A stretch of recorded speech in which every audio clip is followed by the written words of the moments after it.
This is the Star Wars Bad Batch podcast on TV Podcast Industries. We're talking about Star Wars The Bad Batch, Episode 9, Bounty Lost. How's my asset doing? My name is Omega. Who are you? Cad Bane at your service. You'll be sorry when my friends come for me. Your friends are long gone. I made sure of that. No one is coming for you, little lady. Now sit tight and don't cause any trouble. But when will you have time to fix my leg? It is quite inconvenient. Bane.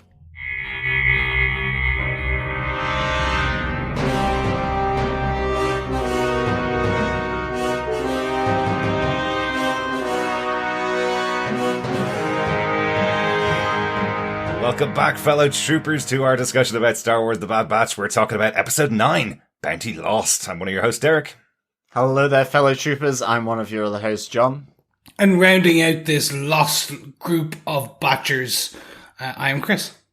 Actually, it would have been better if I said this lost group of bounties, but then I straight away went, I really want a Bounties chocolate bar now. Milk chocolate bounty. Do you know, I was saying to John, my brain was going really weirdly on the name of the episode because it's called Bounty Lost, and I was thinking, ooh, chocolate bar, bounty, and that's always done in like a desert island setting, and I was like, oh, do they mean Paradise Lost? Is it something like that? And then I went, nope, reading way too much into the title of this episode. It's just about the bounty that was lost. That's all. We hope you've watched the episode. If you haven't watched the episode for this week for Star Wars The Bad Batch, it's a really good episode, and don't want to spoil it before you've watched it, so go off and watch it and come back and join us for our spoiler-filled discussion, as we do every week, for Star Wars The Bad Batch, and also for Marvel's Loki, which we're podcasting about every Thursday night. So 2 podcasts at the moment every week from TV Podcast Industries. If you're not subscribed to the main feed, you can subscribe to that on tvpodcastindustries.com, where you get all of our podcasts. I think we're pretty close to 600 episodes now at this stage. I think we are at 589 episodes at my last count. Wow. You may say, is that too much content? You could be right, but we don't think so. We think it's just enough. It's amazing, right amount. Yeah, it's Goldilocks amount of content. I don't think it's too much. There are terrible podcasts out there that have got way more than 600 episodes. So, so I think we're about the right level for our wonderful fellow defenders and fellow troopers. And not everybody listens to every single episode because you have to be watching the show as well. So I totally get that. It is true. But if you want to support our little old podcast and just the right amount of podcasts, you can head on over to patreon.com/TV Podcast Industries, where for just a single galactic credit, you too can support us. But if you don't want to do a reoccurring payment, no problem. We understand that the Empire is slowly changing all your credits to the intergalactic galactic credit.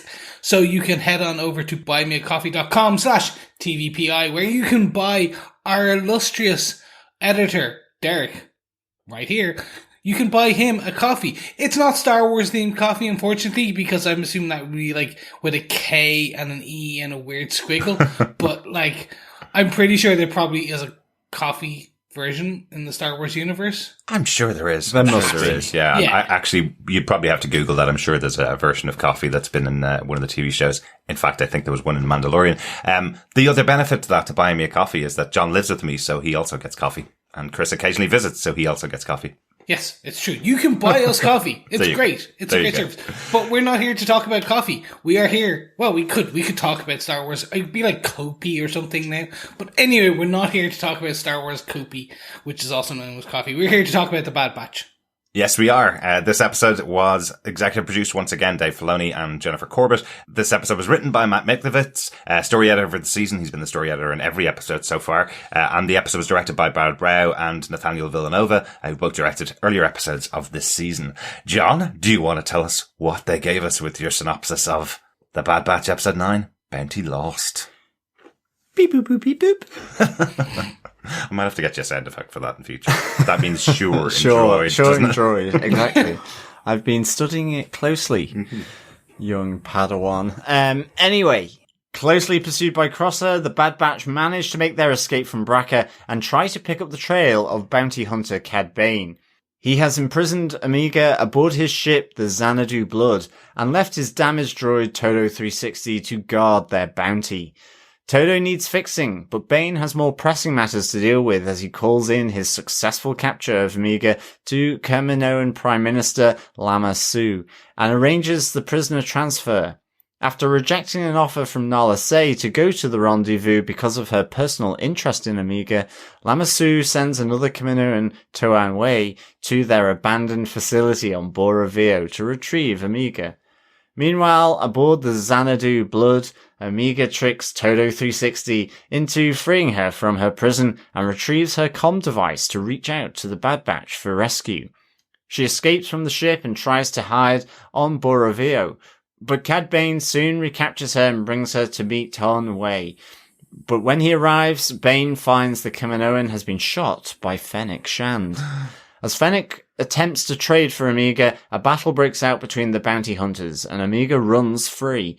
Shand has been sent to the planet by Nala Se to protect the clone. In the confusion of the fight between Shand and Bane, Omega gets aboard an escape pod and is recovered by the Bad Batch aboard the Havoc Marauder. Fennec is told not to follow them, and with Cad Bane's ship sabotaged, the clones escape the system. But the team have learned why Omega is so important, and Hunter shares with her that she is the only source of pure genetic material from the original template Jango Fett. The Kaminoans won't give up their pursuit, but Hunter pledges that the Bad Batch will always keep her safe. A promise from the Bad Batch to Omega. I guess we'll find out as the series goes on whether they'll be able to keep that promise as well. So I really loved this episode. I thought this was a really, really good follow-up to our mid-season point last week. What did you think overall, guys? John? Yeah, no, I really enjoyed this. I love the fact that it does follow on immediately. Just get that short little fighter chase between the Havoc Marauder and the ship that Crosshair is on. And again, just because of that, that connection really makes us feel just more so that two-story arc, that companion piece with the other episode. Yeah. And so the two of them together, even though we're discussing this separately, you see that whole sort of single arc and episode really nicely. So I really like this. Absolutely. What about you, Chris, in general? I really enjoyed it. This gave me almost movie aesthetic level vibes. I think just the pacing, the action. This was what I very much thought this show was going to be versus the initial. And you guys had, again, you've signposted this for me, which is the initial monster exploit of the week takes, and then these larger, more set piece episodes kind of take place then. And this felt more like that set piece where it was just a prolonged story piece from end to end that was just beautifully written and gave me enough information. I could have seen this episode and the original number 8 back to back. Like if they had have done if they had, I'm not saying they should have, but like if they had have kind of condensed those two into a 1 hour episode, and is that kind of like, oh my god, like a special mid-season, like 1 hour extravaganza. Because thinking back, like that the extended piece there is just fantastic, because it's the loss and then the regaining of Omega. Yeah, it's funny that you say that, because I was just saying to John that I did see a note from Eric Goldman, who used to work for IGN, now works for Get Fandom, saying that he wishes that the season had ended with episode 8 and we waited for this episode 9 would be the premiere of season 2. And I was going, no, I wouldn't want to wait that long with Omega captured by Cad Bane at the end of last episode and waiting 6 months to another season coming, So yeah, I guess it's quite a long season with 16 episodes, but they're only 22 minutes long, and it's nice to have Star Wars throughout the summer. But speaking of set pieces, slightly hidden within the synopsis, which was, I think, pretty detailed of the overall events that were going on, slightly hidden within that was our blaster point number 1, which was effectively a battle here between two bounty hunters, between Cad Bane and Fennec Shand, which is our main kind of blaster point, because it did take up a significant proportion of the episode. And it was great to see these two up against each other. Cad Bane being, as we said before, kind of the Wolverine in this universe, the best at what he does. He's the best bounty hunter out there. And Fennec Shan being brand new to the game, but also really good, as we've seen already in the show. She's pretty formidable as a bounty hunter. So seeing these two kind of the elder statesmen of bounty hunters versus the brand new upstart is kind of an interesting dynamic between the two of them. Yes, very much so. For I know you guys gave me a kind of breakdown, a rundown of him in the last episode. Mm-hmm. We saw literally a sprinkling of what he was capable of in that he took down Hunter. We saw the bear's tip of it. Yeah. But for me, this was huge. It was this is the introduction I wanted. So I have a question. His outfit, he has kind of this, I don't know, this headpiece on him that essentially kind of has two big tubes. Does he have gills that he's breathing through there, or what is that? Because the rest of it I get, and I'm pretty sure I've seen other of his species. No? I don't think we've seen many more of him, Chris. I think we've just seen him as the species is Duras. And as I kind of mentioned last episode, he kind of came out of nowhere with no backstory and is just this literal badass for episode after episode of Clone Wars. So we don't know a huge amount of his background, but there's certainly something in his speech pattern that does sound a little bit like he possibly has gills. There's a little bit of a thing that sounds a little bit like Admiral Akbar, maybe that kind of species. So potentially that could be something. But I do love the design. That's all I will say for sure. I love the design of Cad Bane. Yeah, the design's fab. But I have no idea whether, say, if he actually existed, whether that would be essential. But I guess so. You never know. Mandalorian season, because it's not over his mouth or his nose, unless his nose is kind of on his chin. Really cool. Okay, well, I love the overall aesthetic, and as you his hat gets knocked off, I was just like, oh, what is is she gonna rip his essentially his breathing apparatus off? Because I remember there was a film.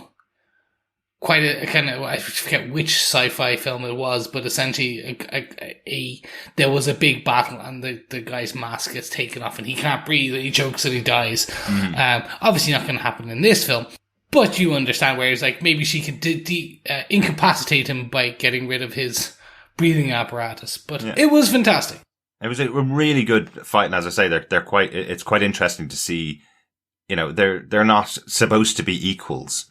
But there's some really good moments where she's using everything to her advantage and he's using everything to his advantage to fight on the same level, I think. Oh, definitely. Yeah. I mean, I felt Cad Bane was almost like a Swiss Army knife because, he's kind of is falls off the side of this abandoned Kaminoan facility and he's got his blasters. So it's like all eventualities covered. Really, really, liked, just the whole fighting and again, the whole misty clouds on this facility, because a bit like Cloud City from Empire Strikes Back, but just because it's run down and that this was kind of seeping through into the corridors, it gave it a really fantastic atmosphere. Mm-hmm. Him coming out of the mist towards Omega whilst she was on the run from him, but then just helping with that sort of cat and mouse a bit between Bane and Shand.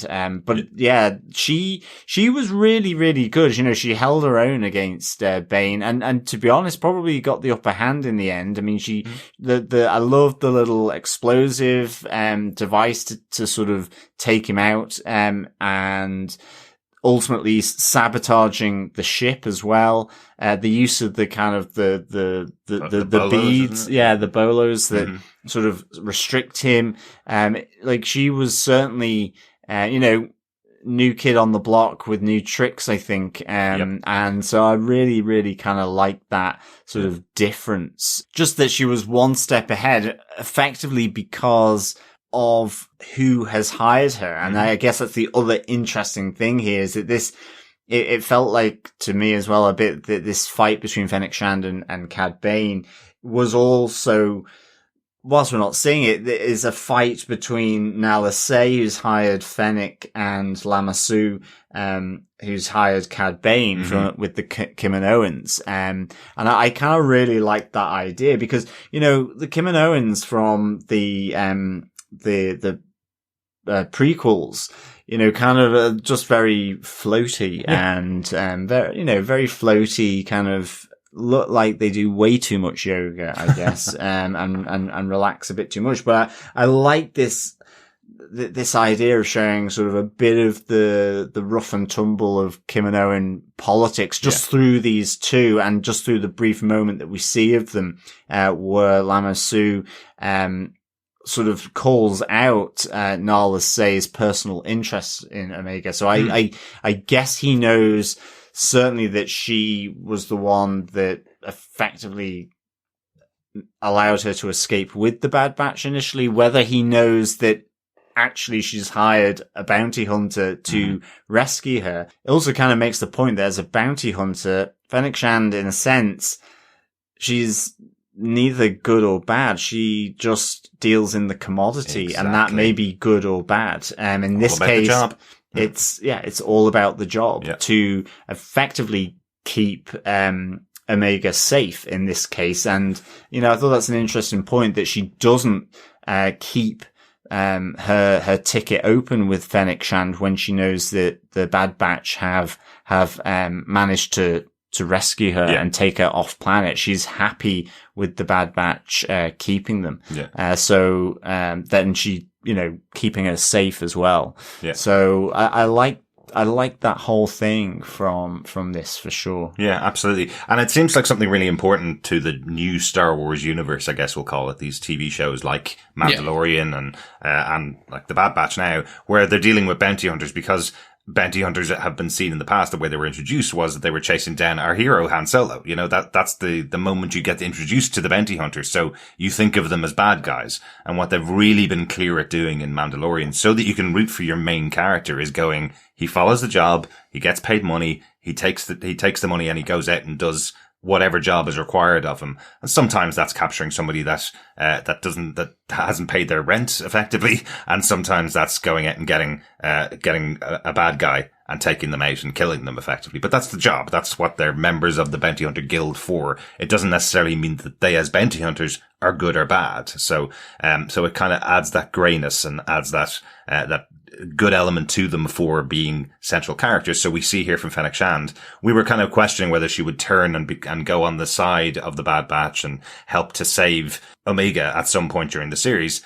And I love that they've allowed her to do that, but it's actually just because she's been paid money to do that. So she's going to carry out the job. I think it's a good use of the character, rather than her having a change of heart or being the bounty hunter with a heart of gold. She's just following the money, basically. Yeah, exactly. And also Todo 360 also, gets in on the action here, trying to, at least support his boss. In the end, the unmarked credits get lost by him after he, sort of wrestles it out of Fennec Shand's hand. He's, he tries to recapture Omega for him after, he's been kind of flung off to the side from the explosion from Shand's little explosive device.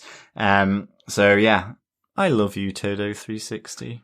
I have to admit, I love that all top bounty hunters still have flamethrowers, no matter what. Oh yeah. It's just like a staple of their arsenal. It's like, you know what? Flamethrower. Yeah. That's what I mean. Total Swiss Army knife. Yeah. I'm kind of expecting this sort of hatch to open from their back and a battery of missiles to suddenly start flying out in all directions. Well, I'm pretty sure our famous Boba Fett had one. And we saw that at the end in Mandalorian season 2.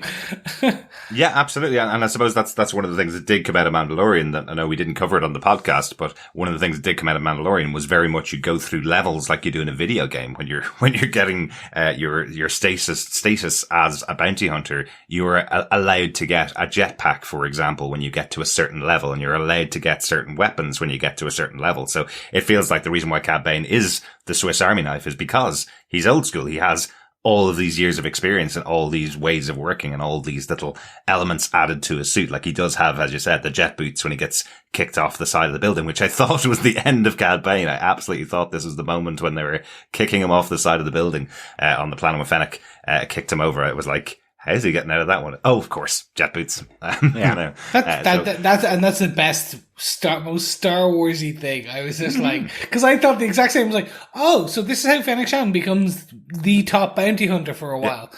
And she just kills it off. Like, it is like Highlander. There can be only one. Yeah. And then I was like, oh no, Star Wars. Yeah. Yeah. Whole galaxy full of scum and villainy, of course. Well, no, whole galaxy full of jet boots. Yes, exactly. Anything else about the fight, guys, that you want to talk about before we move on to the next point? No. I want to talk about the next point because I loved it. Okay, on to blaster point number 2 then. I just call this Omega saves herself because really we do have the Bad Batch unable to get to her at all. They do have a piece of radio contact with her so they know that she's still alive and they're aiming for her, but they never get to her to save her until that final moment. And I think she does such a great job fending for herself, in this episode. Yeah. We've been seeing her as being in the charge of the Bad Batch, and they've been teaching her little tips and tricks as they go along, but we haven't seen her being able to take care of herself to the extent that she does in this episode. And I think they've done a really good job of making her, self-sufficient. You know, there's the initial element where she tricks Todo into letting her out of the cell. I love that she still fixes him. She doesn't just knock him over the head when he opens up, like every other person who gets released from a cell. She fixes him and then just knocks him out for a short time. Now, if she hadn't done that, she might not have had as many problems as she does getting away later on, but she's still honest and it's still a good character trait to do that. But I like that that's where it starts, that she's kind of having this, kind of, conversation with the droid saying to him, are you sure this is the right master for you? Because he's not treating you very well. So there's that conversation again about the droid revolution. Yeah, I mean, but that I think that was the interesting thing, because you're absolutely right. I loved Omega here on her own, fighting for herself, being resourceful, being resilient, adaptable, all that. But at the same time as well, she did employ a little bit of, sort of, mind warfare by, trying to sow those seeds of doubt into Todo 360. And I really liked that as well. Yeah. I liked that she was, just sowing those seeds of doubt to see whether, a bit of a rift could be formed in some ways. Is he the right master? He seems to treat you pretty well. He's not got time for you. All this, it kind of reminded me, of my dad on the golf course with me where he was trying to put me off a putt. Constantly like, oh, have you checked that angle or this angle? What about this break here? And blah, blah, blah. And you're just like, will you just stop? And maybe that's ultimately what Todo did, because it doesn't seem to have an effect, but you never know. Come the droid revolution, then Todo could be the one to take down the mighty Cad Bane. You never know. I doubt it, because in fairness, Todo was pretty, it looked like he was over for a few times. I was wondering what Cad Bane was going to do to him when, Omega had escaped from their ship. And so, yeah, he was kind of pretty much in the wars, really. But he was. I think Omega, it was a really good episode and the last one as well. I think we mentioned just that you're seeing her character, more. It is giving her agency and all of that. And it was really, really good. And I just enjoyed this aspect of her in this episode as well. Completely agree. Like, this was the one where Omega starts to become her own character versus the learning. Yeah. Like, we've seen her be taught a lot, and she's always been the innocent that has. When we first met Fennec Shand, it was all because she trusted someone, and then she couldn't get herself out of the scrape. This is her essentially, pretty much right until the end, getting herself out of the scrape. Yeah, she was able to figure out how to. Essentially kind of contact the Bad Batch. She was able to get the communicator word. Like, she did it all. Like, it was all based on her knowledge. Well, the knowledge she has learned. Well, that's what I was going to say, actually. One of the nice touches here that didn't do the tropey thing of her getting her bow and arrow back and shooting exactly the way she was taught to do it 4 episodes ago, or putting together all the advice that she's been given specifically from each member of the batch. She's just using her own brain to get herself out of the situation. And I love, this is what I was, one of the moments I really enjoyed was when Shand is there telling her, I'm here to help you. Your friends aren't coming. Don't worry. I won't hurt you. And she still realizes what happened last time, that she trusted Fennec Shand, and drops the massive clone alien on top of her. And knocks her out effectively and gets out of there to make sure that she is giving it her own agency and isn't relying on anybody else in this situation, because she's not going to trust Fennec Shand because of what happened last time. So I thought that was really smart to have her do that. Yeah, absolutely. I must say, when you were saying, she didn't get her bow back, I just immediately thought, no, absolutely, because she basically dumped a cloning vessel onto Fennec Shand with all the green goo and basically the dead clone in there. So I know it's only on screen for a couple of seconds, but I was trying to work out what that clone is of, because it's not one of the clone army. And it's not a Kaminoan, because the Kaminoans have the really long necks and the really small heads. It's not, it seems like a mix of the two. So I was wondering whether it was just the artwork, or it just felt different from a Kaminoan. And it's massive. It's about 3 times the size of Fennec Shand, as it drops on the floor on top of her. Unless Fennec Shand is a lot shorter than I think she is. I was like Chris, I thought it was a Kaminoan as well. And then, I guess it didn't have the same physiology, in that sense. It didn't have that long neck. And then when I kind of look back at it, I feel as though it's the classic alien that would visit Earth in X-Files. And I just wondered if that was the kind of little Easter egg here. This is why I love you guys. Myself and John literally at the same thought. Yeah. Because I watched it and I went, okay, it looks like a Kaminoan, but it doesn't. They're cloning themselves now. Okay, cool. Oh wait, that starts to look like they're starting to make this look a bit more muscular and bigger. Oh my god, that's like the Greys that come to Earth. And then I went straight to, oh my god, that's the Asgardians in Stargate. Oh my god, Star Wars and Stargate. Oh, literally, anyway.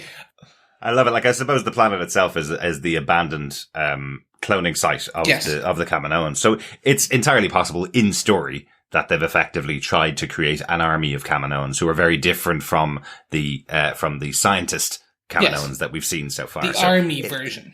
Yeah, it's entirely possible that's what it was. I just thought it was interesting because it looked so massive there in the scene. Anything else about Omega saving herself in the episode, Chris? I just want to call out the scene with Todo and Omega. I know we talked about it, but I was hoping that she would take Todo with her.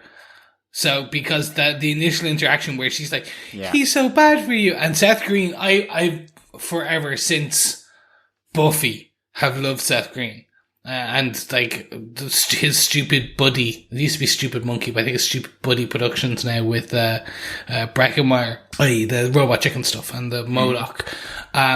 That for me like is fantastic. And hearing Seth Green has a very distinct style, and I love him. So I was like, oh my god, is she like, you said the droid revolution? Oh my god, is she gonna like get him with it? And is that going to be the new talking droid that's going to be with the Bad Batch? Oh my god, that's going to be like, my brain just ran forward. I was like, this is going to be fantastic. No.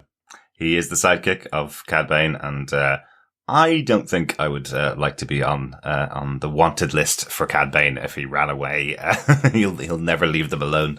But yeah, no, really good to hear him here, and I think I could hear him a lot more this week. I know we only got a couple of lines from Seth Green in last week's episode, same as Cad Bane, but I could really hear his voice in this week's episode.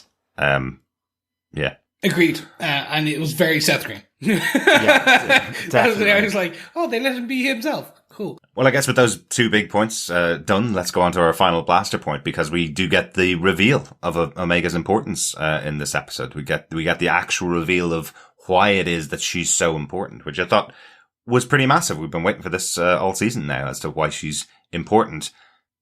doesn't have any kind of force powers. It's been confirmed now. We kind of had disregarded that about episode 3. But we were still not wondering. Palpatine's offspring either. We were kind of thinking that at one stage as well. But we did get it right. Like, we did at one point, I remember us saying, maybe it could have been off air. But listeners, trust us, we did get it right. Because we did go at one point, oh my god, she's just she's a female clone of Django. But there's more to it than that. Yeah, I think we missed the kind of central thing, certainly, that there's only 2 people in the galaxy that are pure clones directly taken from Django and have the full genetic material of the original clone.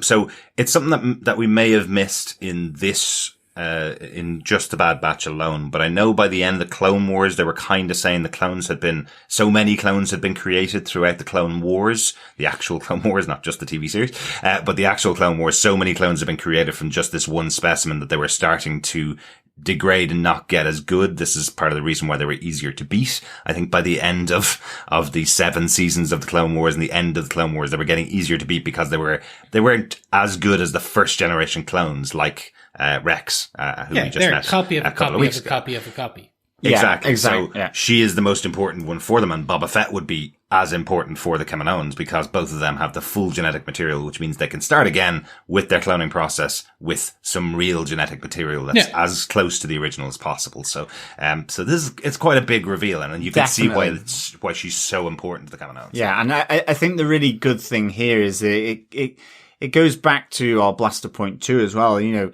in this moment where, you know, you see her frightened as well because yes, she's resourceful and so on, but the emotional side of what she's just gone through, you know, it is shown here when she's been rescued by the Bad Batch and that kind of safety net of these 4 clone troopers that are part of her family. And then the emotional side of her learning about who she actually is and how she fits into the galaxy in a sense that, you know, she's valuable yet, dispensable because you see I guess it links to that more ruthless side of the Kaminoans that really just see her as a commodity that they need to trade in. And that is the material of her genes and the genetic code. Mm-hmm. And you hear Lama Su say, retrieve the material and then terminate her. Yeah. So very, very cold and so on. And it, to some extent, you have that, I think it really, that end bit kind of just, that whole more emotional self-aware aspect of her place in this world. Mm-hmm. And I thought that was really good. And also how the Bad Batch, are not trying to keep it from her. We've got to tell her, that she is valuable, but people will come for her for that. Well, to be clear, isn't it Tech that goes, Hunter, you have to tell her. It's like, I don't want to tell her this thing. Hunter, you have to share this information that I found out. Tech finds the data, finds out that she's an alpha. Echo says, we have to tell her, and then leaves it to Hunter to do. So Hunter kind of gets the short real straw. dad. We're all just our uncles. You've got to break the big news here to Omega that she's going to be chased for the rest of her life, for what's inside her, effectively. I did like the reveal, and you kind of mentioned a little bit earlier on as well about Nala Se. I kind of like that moment of reveal. There is somebody that was protecting her, and there is a relationship there. It's interesting looking back at the start of the season now to see that Omega right at the start was working alongside Nala Se. Nala Se was introducing her as kind of the assistant in her labs, basically. So they had developed some kind of friendship there. Yeah. Whereas I think if the Prime Minister Lama Su had gotten his way, she would just have been sitting there in a tank waiting for her genetic material to be used effectively. So looking back on the relationship at the beginning, it's interesting that now it's coming up that there is a protective side to some of the Kaminoans to Omega as well. Yeah, I think we've learnt more about the Kaminoans and in these last 2 episodes and this series, I guess, than at least from the prequels. Mm-hmm. And they're not just simply this race that sort of moves like the Martians in Mars Attacks, going. So I think it's been really good for that. It's really added a little bit of, just not loads. It's just kind of, it just gives that added spice to it, doesn't it, really? So I think, this was, really good. The reveal of, Omega's importance here, for sure. Anything else on the episode that we haven't talked about, guys? No. I just have a more practical question. What does this mean? So, essentially, she has the genetic material. She has it within her to become as good of a bounty hunter with she can be as good as Jango Fett, Boba Fett. So essentially, she has the genetic skills. The reason Jango Fett was chosen was that he was like top prime. He was prime genetic material for for a soldier. Yeah, essentially, so essentially, she could be as good as Hunter, as good as Jango and Boba, and theoretically is it just kind of like, I just trying to understand, is it? Yeah, she could absolutely be as good a bounty hunter as Boba Fett.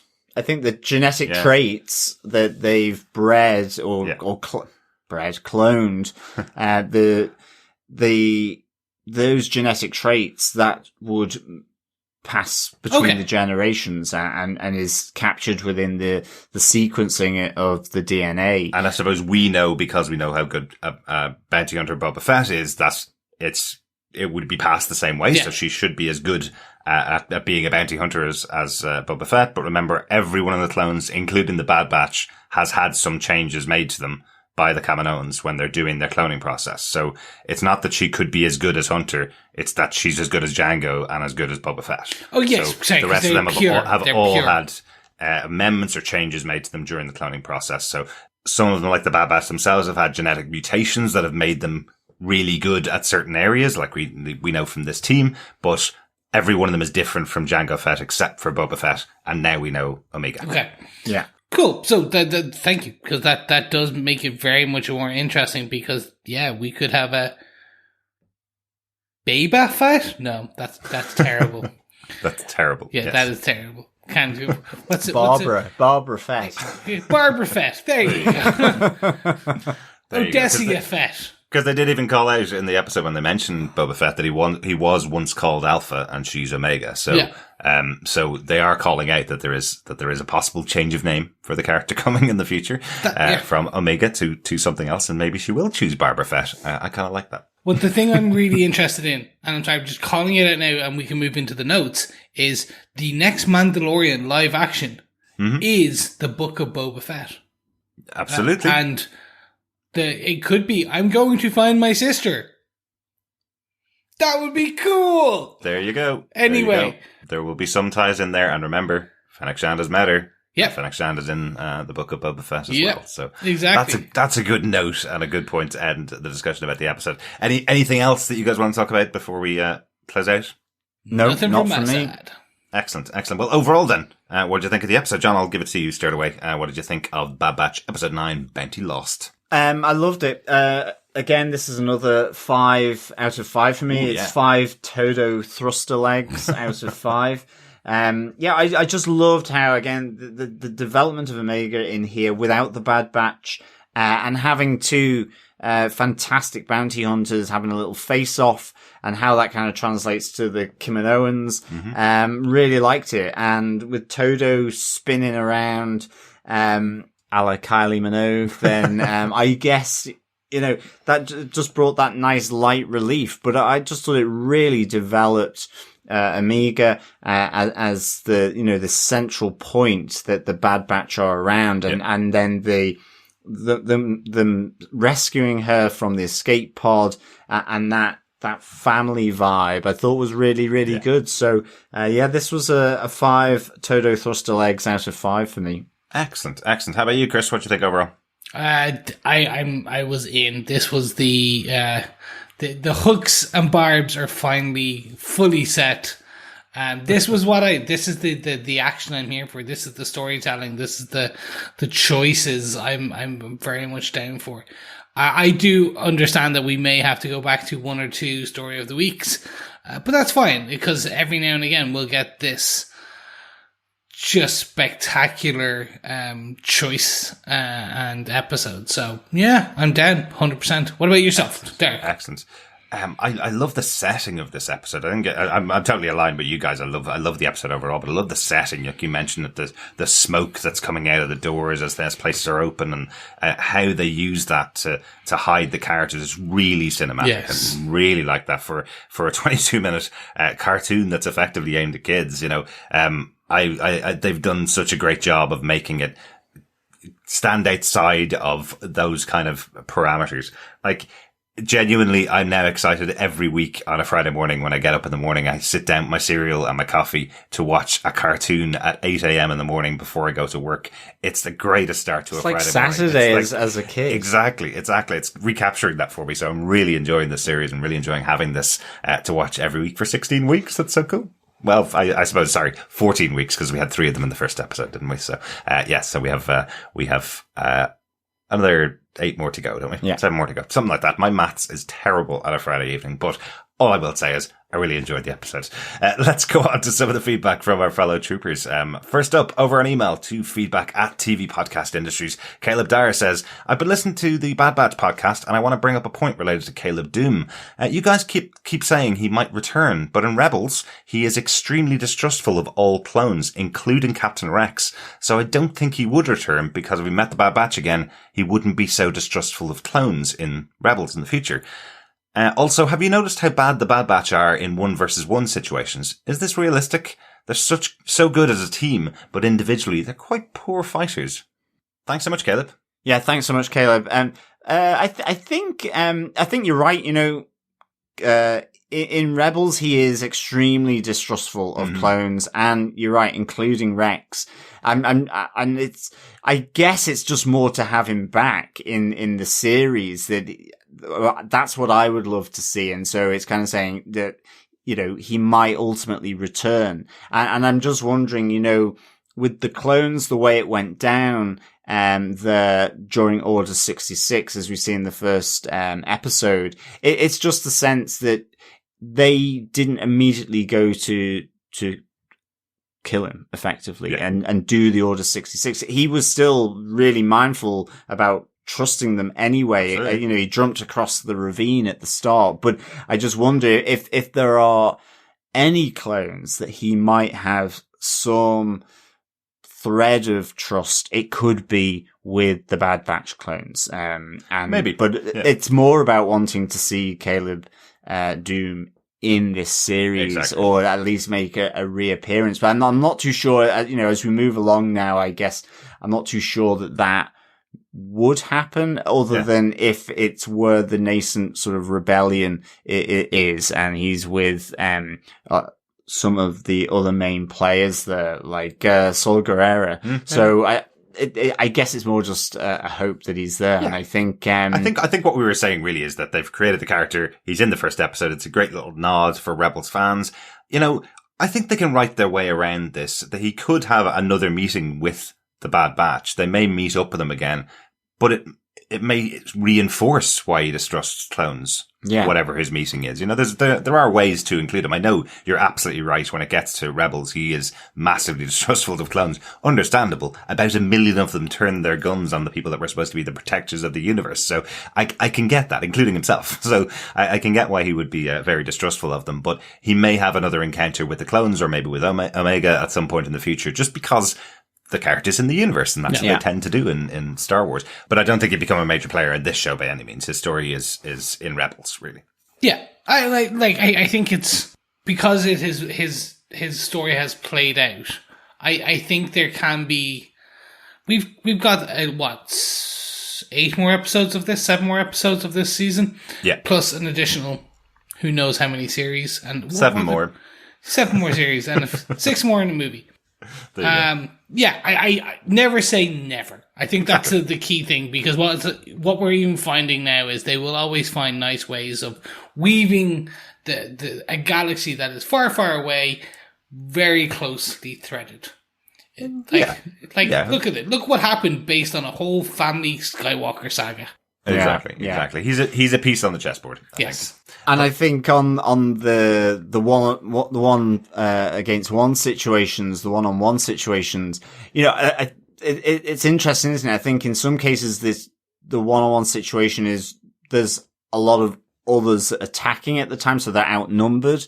I think in other times as well, they work so good as a team, because they all have these individual components, and they've almost been created by the Kaminoans to have those links, those synergies to work as, dare I say it, an effective team. Right. And, ultimately you put Tech in there and he's got to think on a tech side of things. Yeah. Hunter is the tracker and he's got the knife. The main one is probably Wrecker because he's able to sort of go through them like a hot knife through butter. But I think what Caleb's really talking about is, remember, we're talking Hunter versus Cad Bane, and Cad Bane won. He's the best at what he does. As I said, he's the best bounty hunter out there. So that's more showing how good Cad Bane is. Than that Hunter's a bad fighter. It's that Cad Bane is an amazing person who's ready to take him out and took him by surprise. And then we also had Wrecker versus Fennec Shand, and Wrecker lost out to her in a split second as well. So I understand what you mean, Caleb, but partly that's to do with the situations where they've been alone without their brothers, without the Bad Batch around them, and being one-on-one with somebody has been somebody that is quite powerful as well. It's not just them versus another clone and they lose. I wonder if it's something in the pure genetic code. I mean, Boba, when he was introduced in Return of the Jedi and Empire, effectively died from a faulty jetpack. So he died pretty quickly. Is not dead, as we know now, John. Well, that is true. That is true. I keep forgetting that, actually. Thanks so much for your feedback, Caleb. Also over an email, we have Victor Von Doom, who says, "Greetings, Derek, John and Chris, and fellow troopers. This is one of my favourite episodes of The Bad Batch so far. I loved the Battle of the Bounty Hunters. Bane, Fennec, and Boba are making me a bounty hunter fan. Of course, I tend to admire the colourful bad guys, hence my nickname of Von Doom. This dissension amongst the Kaminoans is getting pretty messy. Will the Bad Batch add a Kaminoan to their ranks in the future?" Oh, I like that. Omega's connection to the Batch is now even stronger, with Hunter the father figure, Wrecker the crazy brother, and the rest weird uncles. I hope to chat with you on the Defenders next week. Love your podcast and the trooper feedback. Cheers, Victor Von Doom. Thanks for the email, Victor. I'm really liking the theory around Nala Se potentially coming on board, with the Bad Batch. Could be really good. Definitely, yes, the connection here to Omega is really strong. And I think, you see that at the end as well. I think that, and actually all the way through this episode, Hunter's expression I thought was captured really well in terms of his, I guess his concern, his worry, for the safety of Omega. I thought it was really well captured, actually. He was very pensive all the way through here. It's, definitely also, I think, one of my favourite episodes so far. So, thanks, Victor. I do wonder if Lama Su, if that kind of relationship with Nala Se and Lama Su, he already suspected that there was something going on there. So I wonder if that will play out in a bigger way with Nala Se. Will he now realize that she's the one that hired Fennec Shand? Will he make some connection there and take her out effectively? Yeah. That she's, that he does seem to, have a major suspicion about her already. And if it's another failed plan, will his suspicions grow and will he take it out on her? He was willing to kill Omega after taking out the genetic material from her that they need. Is he willing to now kill Nala Se to get his hands on Omega? Yeah, we'll have to wait and see. Exactly. Thank you for the feedback, Victor. And we all have those weird uncles. I am one of those weird uncles. You are one of those weird uncles. Over on Facebook, we have some feedback from Dan Lee, who says, "I enjoyed this episode immensely. This series seems to be going strength to strength. It was great to see Omega using her head, and also, for probably the first time, I really believe the bond between her and the Batch now." Interesting. Thanks, Dan. Yeah, I suppose it's more that the end where it's the kind of like as Victor just talked about, it's that kind of crazy uncle, weird uncle, crazy brother, and father figure. Like you can start to see the more emotional, and as John said, you can see the emotion on Hunter's face more. So I suppose it's just it's taken time, but it's now coming out through a lot stronger. Yeah, and as we mentioned on the podcast, I could certainly see even more of Omega's place in the batch now because she's able to do all this stuff on her own. Yes. Because she didn't need them to come and pick her up and save her and her cry in the corner. She's as active now in this episode as all the rest of them have been all season, and they've just been protecting her a lot. Whereas this episode feels like she was really active and really able to be a member of the batch now. So Agreed. Yeah, definitely. Thanks, Dan, for the feedback. Also on Facebook, Robert Phillips said, some great bits in this. I wasn't expecting a bounty hunter face-off. All the way Omega more or less rescued herself. And while political infighting is what I remember for Star Wars is 4, 5, and 6, I mean episodes 1, 2, 3, I didn't think it would creep into cartoons. Plus, the planets look like the map paintings that would be in a film. And I've just twigged, the robot is actually To-Do, like the lists. Good one. To-Do yeah. list 360. There you To-Do 360. go. There you go. I was thinking like Toto. Like Toto Yeah, I from Wizard was. of Oz. It is. Oh no, I'm right there with Bob. Like it was a to-do list. Like it was a full circle to-do list. See, there you go. You and Bob clearly work harder than I do. I just had Wizard of Oz in my brain. Well, I was going to say, I mean, I do a lot of to-dos, but I think I've obviously got Blinkers on your to-dos. no, I've got Dorothy and the Wizard of Oz going around. We are, after all, friends of Dorothy. Of course we are. Of course we are. Thanks so much, Bob, for that. Yeah, the political infighting, certainly an attribute of episode 1, the first prequel of Star Wars. I think we always all remember that moment of the Trade Federation discussions rolling past us on the screen going, get the lightsabers out and somebody shoot somebody, please.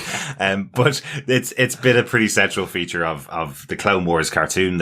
It's always about the politics of what's going on either side. You know, remember, this is a war that was fought between a droid army and a clone army. And then at the end, they basically went, turn off the droid army and make the clone army fight the people they've been fighting with the whole time. And it all just ended. And then a new political system came up in the galaxy. So it definitely has spawned out of the political side of it. But no offense to George Lucas. I think it's certainly done a lot better now these days in these stories than it was in the initial opening of The Phantom Menace. There's no offense taken. It is the thing. This has been a Thanks, George.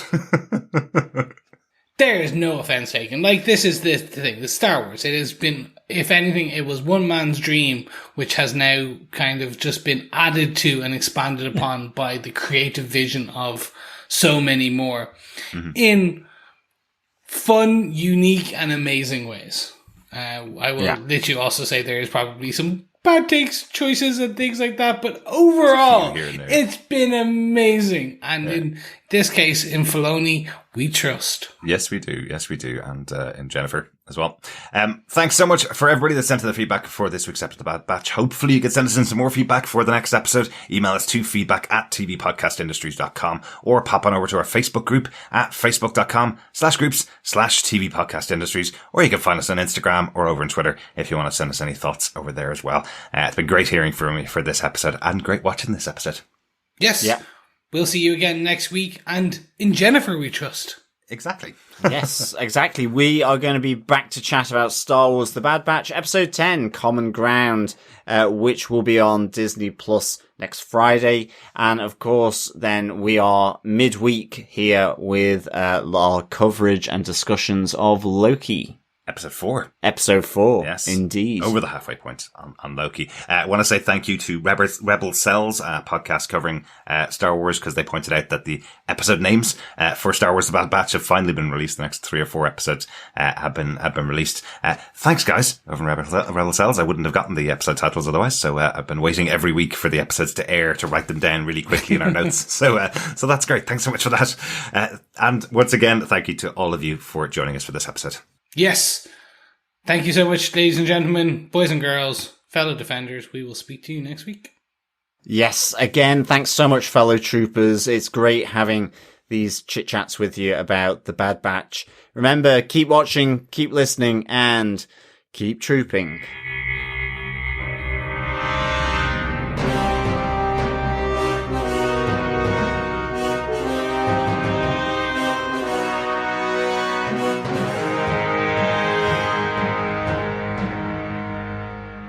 Super Trooper, life is gonna do. I don't remember the words. Super Trooper. Chris is like, ABBA? ABBA's a bit before my time. Bye. Bye. Bye.